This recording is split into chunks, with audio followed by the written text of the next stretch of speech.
आप सभी का स्वागत है संस्कृत स्टोरी चैनल पर। हम कक्षा 10 के हिंदी काव्य से हिंदी काव्य को पढ़ रहे हैं, जिसमें पहला पाठ पढ़ रहे हैं सूरदास जी का पद चैप्टर। इसमें हमने 4 वीडियो पढ़ लिए थे जो पिछले वीडियो में डले हुए हैं। अब हम आज पढ़ रहे हैं 5वां पद।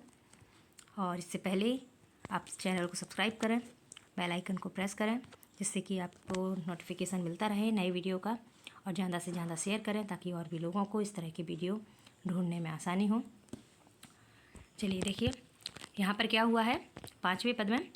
यहाँ 4थे पद में भगवान कृष्ण जो है वो गाय चराने के लिए अनुमति लेकर के माता से गाय चराने गए थे। अब जब वो गाय चराने गए हैं तो वहाँ पर सभी लोगों ने उनको बहुत परेशान किया। सारे ग्वाल वालों ने उन्हें बहुत परेशान किया, इसीलिए अब वो परेशान हो गए हैं। परेशान होकर के अब अपनी माता से कह रहे हैं कि अब मैं गाय चराने नहीं जाऊँगा। और सभी ग्वाल वालों की शिकायत कर रहे हैं और ये भी कह रहे हैं कि माता जा कर के उन सभी को डांटे और उन सभी की क्लास लगा दें। तो यहाँ पर भगवान कृष्ण की जो बात है वो हम यहाँ पर वर्णन कर रहे हैं।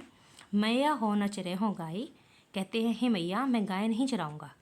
सिगरे ग्वाल गिरावत मोसो, सारे ग्वाल वाल जो हैं वह मुझसे ही गायों को गिरवाते हैं। मुझसे मोसो मतलब मुझसे, गिरावत मतलब गिरवाते हैं।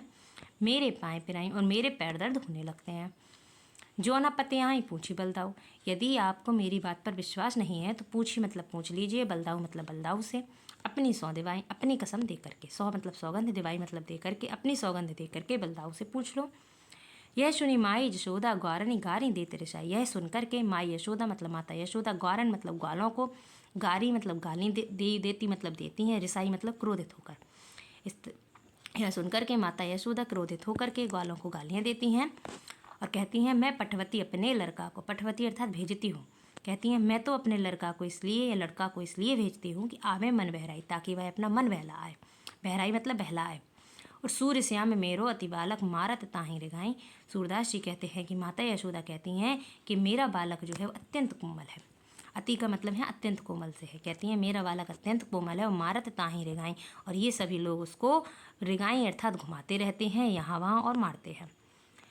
फिर से देखिए मैया, वो यहाँ पर भगवान कृष्ण कहते हैं कि मैया मैं गाय चराने नहीं जाऊँगा, सारे ग्वाल मुझसे ही गायों को घिरवाते हैं और मेरे पैर दर्द होने लगते हैं।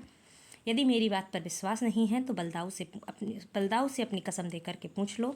यह सुनकर के माता यशोदा जो ग्वालवाल हैं उनको क्रोधित होकर के गाली देती हैं और कहती हैं मैं तो अपने लड़का को मन बहलाने के लिए भेजती हूँ। और सूरदास जी कहते हैं कि माता यशोदा कहती हैं कि मेरा तो बालक अत्यंत कोमल है और ये सभी उसे बार बार यहाँ से वहाँ मारते हुए मारने के लिए या गायों को मारने के लिए, गायों को इकट्ठा करने के लिए घुमाते रहते हैं। तो इस तरह से 5वां पद हमने पूरा पढ़ लिया। अब 6वें पद को हम अगले वीडियो में देखेंगे। और इस पर देखिए कोई भी पद है अगर आप पढ़ रहे हैं उसको, तो आप उसको पढ़ कर के लिखने का अभ्यास करें, तभी उसका अर्थ जो है वो आपको प्रॉपर आएगा और आप परीक्षा में कॉन्फिडेंटली उसको लिख पाएंगे। परीक्षा में इन प्रश्नों के उत्तर कैसे लिखते हैं वो भी मैं आपको एक वीडियो में ज़रूर बताऊंगी, लेकिन उससे पहले जो है वो पूरे पद को पढ़ना और पूरे पद का अर्थ सीखना आपके लिए बहुत ज़रूरी है। और यदि वीडियो पसंद आए तो लाइक करें, चैनल को सब्सक्राइब करें और ज़्यादा से ज़्यादा शेयर करें। और जो भी आपकी क्वेरी हो कमेंट बॉक्स में ज़रूर डालें, मैं उसका उत्तर ज़रूर दूँगी। तब तक के लिए धन्यवाद।